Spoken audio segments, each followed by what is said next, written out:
The pays I gifted my boyfriend had an unfamiliar blonde's hair stuck on the window, and I caught him discussing how to make sure I walk away from our divorce empty-handed. While driving to work, I noticed droplets of liquid clinging to the car windows. Touching them, I found the texture slightly sticky and they carried a faint fruity scent. I never use anything like this, so I called my husband. Did you spray some air freshener in the purse? Why does it smell like fruit? On the other end of the line, he hesitated for just a second before offering a sincere explanation. One of my buddies drank too much and threw up in the car. I didn't want you to be upset, so I sprayed some perfume to cover it up. After hanging up, I grabbed a cloth and wiped the car windows clean on the passenger seat. 2 strands of golden curly hair were stuck to the sticky residue. Frowning, I rolled my eyes. "'Tis mine, buddy. You was sexier than me. I own several luxury cars, all gifts I bought for myself before getting married. After our wedding, my husband, Miguel, never purchased a car of his own. If he needed one, he should just ask me for the keys. However, I had specifically reminded him that I needed the Porsche this week for some business engagements. I even had it professionally cleaned beforehand, yet here it was dirty again after just one outing. Frustrated, I frowned at the sticky streaks on the car window, feeling increasingly uneasy. I had met all of Miguel's friends before. They were typical engineering types, each more awkward than the last. At their age, they were either balding or wearing wigs. None of them would dye their hair blonde, and at this length, they could pass for an idol. Could Miguel be cheating on me? The thought surfaced, but I quickly dismissed it. Miguel was the head of pediatrics at a local private hospital. His schedule was packed with appointments, leaving him little time for anything else. He even always said, "His time is life." Wasting even a minute means one more patient losing hope. Besides, our daughter was hospitalized at the same facility. I visit her regularly, bringing supplies and checking in often. If Miguel wasn't working, he was with our daughter watching cartoons. A man so dedicated to his family and job couldn't possibly have time for an affair. Still, I couldn't ignore the golden hair strands clinging to my cloth.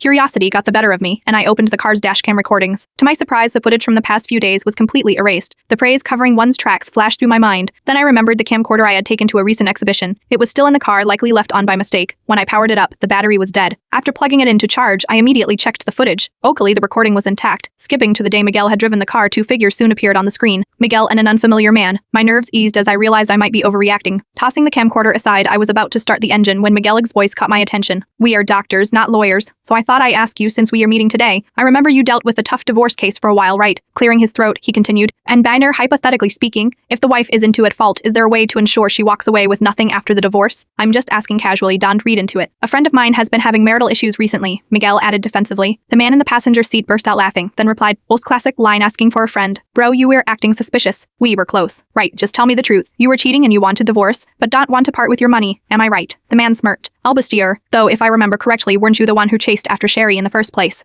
Now you are done with her, and if I am not mistaken, is it this car hers too, with such great conditions? Sometimes love isn't essential. We're all adults here, you know what I mean, don't you?"